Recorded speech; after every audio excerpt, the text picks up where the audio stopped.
वास्तव में अभी हाल ही में संपन्न हुए उपचुनाव में लोकसभा की सीट पर भारतीय जनता पार्टी के प्रत्याशी और लोकप्रिय भोजपुरी अभिनेता श्री दिनेश लाल यादव जी को यहां से विजयी बना करके देश की सर्वोच्च पंचायत में भेजा है। इससे आजमगढ़ की पहचान बदली है, आजमगढ़ के बारे में लोगों की अच्छी धारणा बनी है और इससे उत्तर प्रदेश का मान भी बढ़ा है। डबल इंजन की सरकार में आजमगढ़ की छवि बदल रही है। पहले राजनीतिक संकीर्ण सोच थी। सीएम योगी ने 143 करोड़ की 50 योजनाओं का किया लोकार्पण शिलान्यास। पहले आजमगढ़ के लिए पहचान संकट था, आज आजमगढ़ की पहचान बदली है। पहले यहाँ के लोगों को बाहर अपनी पहचान छिपानी पड़ती थी। आजमगढ़ राजनीति संकीर्ण मानसिकता के चलते पिछड़ा रहा है। सांसद चुनने के लिए आजमगढ़ के लोगों का हृदय से धन्यवाद। हमने पिछले 5 साल के दौरान 5 लाख नौकरियां दी। आज नौजवान को योग्यता के अनुसार नौकरी दी जा रही, जिसके साथ कोई भेदभाव नहीं किया जा रहा। 1,61,00,000 नौजवानों को रोजगार देने के लिए कार्य हुए हैं। 60 लाख से अधिक स्वतः रोजगार के लिए युवाओं को सहायता दिलवाई गई। पहले कुछ विभाजनकारी शक्तियां हावी रहती थीं, लोगों का शोषण करती थीं। आजमगढ़ में लालगंज में लोकसभा की सीट हारने के बाद भी जनपद में विकास को लेकर कभी उपेक्षा नहीं की गई। आजमगढ़ के लिए पूर्वांचल एक्सप्रेस वे बना। अब आजमगढ़ लखनऊ की 2 घंटे की दूरी पर रह गया है। 7 घंटे में दिल्ली पहुंच जाएंगे। अब दिल्ली दूर नहीं, पूर्वांचल एक्सप्रेस वे से विकास की गति मिल गई है। आजमगढ़ में डबल इंजन की सरकार ने विश्वविद्यालय की स्थापना की, जो महाराजा सुहेलदेव के नाम से है। यह धरती बड़े बड़े साहित्यकारों की धरती है। देश और प्रदेश के बड़े बड़े साहित्यकार हुए हैं। ऐसे में ही रागे राघव के नाम पर उनकी रचनाओं पर आजमगढ़ में विश्वविद्यालय में शोध पीठ की स्थापना की जाएगी। कोरोना के कारण युवाओं के शिक्षा प्रभावित को देखकर हम 2 करोड़ युवाओं को टैबलेट स्मार्टफोन देने के कार्य के लक्ष्य को पूरा कर रहे हैं। आजमगढ़ की जो छवि खराब हो गई थी, हम उस छवि को बदलने का कार्य कर रहे हैं। हम फिर यहाँ शीघ्र आने वाले हैं। आपने एक भोजपुरी कलाकार को सांसद बनाकर भेजा है, इसलिए यहाँ शीघ्र ही हरिहरपुर संगीत घराने का दौरा करके वहाँ की संभावनाओं को तलाशने का कार्य करने जा रहे हैं। कोरोना काल में कोई आया हो या ना आया हो, मैं खुद 3 बार यहाँ पर आया था। जब सांसद था तब भी आता था, आता जाता रहता था।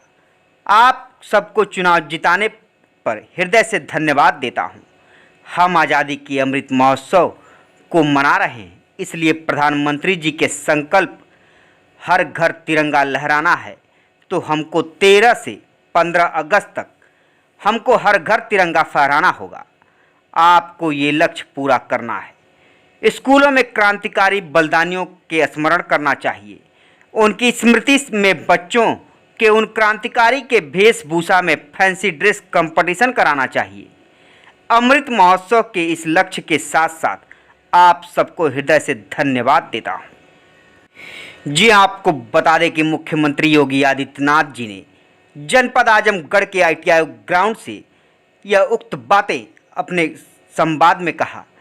आपको बता दें कि मुख्यमंत्री योगी आदित्यनाथ जी आईटीआई ग्राउंड में 143 करोड़ की 31 विकास परियोजनाओं का लोकार्पण एवं 19 विकास परियोजनाओं का शिलान्यास भी किया। इस अवसर पर माननीय मुख्यमंत्री जी ने आईटीआई मेहनगर का निर्माण, आईटीआई मार्टिनगंज का निर्माण, घाघरा नदी से दाएं तट पर स्थित गांगेपुर मठिया रिंग तटबंध का निर्माण, सामुदायिक स्वास्थ्य केंद्र छाऊ मोहम्मदपुर का निर्माण, सामुदायिक स्वास्थ्य केंद्र फूलपुर के उच्चकृत करते हुए 100 शैय्या चिकित्सालय भवन का निर्माण, ड्राइविंग ट्रेनिंग इंस्टीट्यूट आजमगढ़ का निर्माण कार्यों का लोकार्पण भी किया। इसी के साथ ही माननीय मुख्यमंत्री जी ने लालपुर साहब अली संपर्क मार्ग का निर्माण, कृषि विज्ञान केंद्र कोटवा फार्म का शुद्धिकरण, multipurpose seed store technology demonstration centre Atraulia का निर्माण तथा परशुरामपुर में एएमजी बंधा संपर्क मार्ग का निर्माण कार्य का शिलान्यास भी किया।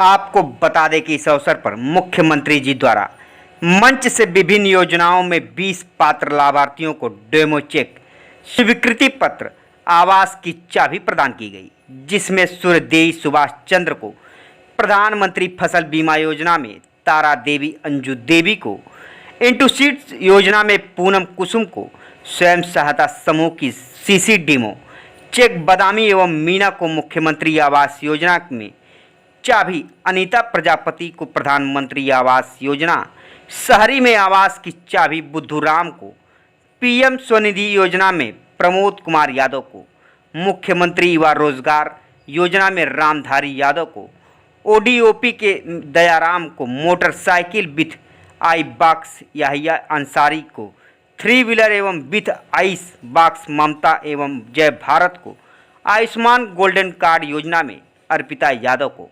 मुख्यमंत्री बाल सेवा योजना में, अंजलि शर्मा को मुख्यमंत्री कन्या सुमंगला योजना में, जयाराम को घरौनी वितरण एवं अनंत प्रजा भारती को प्रधानमंत्री श्रम योगी मानधन पेंशन में योजना में स्वीकृत पत्र एवं डेमो चेक, आवास की चाबी भी प्रदान की गई।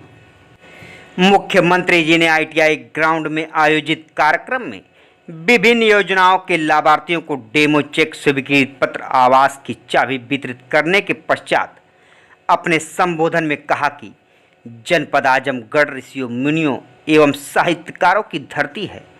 मुख्यमंत्री जी ने ऋषि मुनियों, क्रांतिकारियों एवं साहित्यकारों की इस पावन धरती को कोटि कोटि नमन करते हुए हाल ही में संपन्न हुए लोकसभा की सीट पर भोजपुरी स्टार दिनेश लाल यादव निरहुआ को देश के सर्वोच्च पंचायत में भेजने पर जनता को धन्यवाद किया। उन्होंने कहा कि यहाँ की प्रतिभाओं और राजनीतिक संकीर्णता के कारण आगे बढ़ने का मौका नहीं मिला। उन्होंने कहा कि देश में आजमगढ़ की ऐसी पहचान बन गई थी जिसके कारण यहाँ की प्रतिभाओं को बाहर जाने में दिक्कतों का सामना करना पड़ता था। आपको बता दें कि मुख्यमंत्री जी ने कहा कि प्रदेश सरकार ने जनपद की पहचान विकास के बल पर बदल दिया। मुख्यमंत्री जी ने कहा कि भले ही जनपद में हमारे विधायक सांसद नहीं थे, फिर भी विकास के मामले में कोई भेदभाव नहीं किया गया। उन्होंने कहा कि प्रधानमंत्री जी ने जनपद को पूर्वांचल एक्सप्रेसवे दिया। मंदुरी एयरपोर्ट लगभग बनकर तैयार हो गया है, शीघ्र ही इसका भी लोकार्पण किया जाएगा। उन्होंने कहा कि गोरखपुर लिंक एक्सप्रेसवे जनपद में लगभग 18 किलोमीटर तक जुड़ चुका है। उन्होंने कहा कि अब रोड और एयरपोर्ट के जुड़ने में देश के उद्यमी यहां आकर उद्योग केंद्र स्थापित करेंगे।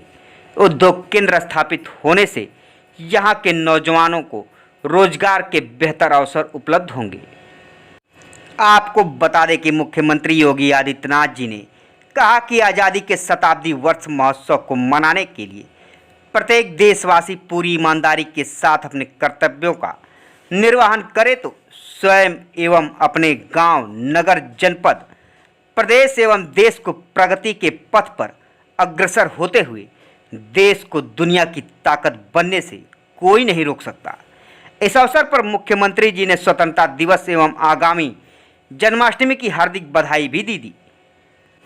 इस अवसर पर पूर्वांचल विकास बोर्ड के उपाध्यक्ष नरेंद्र सिंह, परिवहन राज्य मंत्री दयाशंकर सिंह, प्रभारी मंत्री श्री भूपेंद्र सिंह चौधरी, सुरेश राही, श्री दयाशंकर मिश्र, दयालु जी, सांसद आजमगढ़ दिनेश लाल यादव निरहुआ, विधान परिषद सदस्य विजय बहादुर पाठक, यशवंत सिंह, विक्रांत सिंह रिसू, बिलरियागंज ब्लॉक प्रमुख रमेश यादव, मंडलायुक्त मनीष चौहान, डीआईजी अखिलेश कुमार, जिला अधिकारी विशाल भारद्वाज, पुलिस अधीक्षक अनुराग गारे, मुख्य विकास अधिकारी आनंद कुमार शुक्ला, जनप्रतिनिधिगण श्रीमती शकुंतला चौहान, श्री सहजानंद राय, ध्रुव सिंह, ऋषिकांत राय, ब्लॉक प्रमुख गण एवं अन्य पदाधिकारी गण उपस्थित रहे।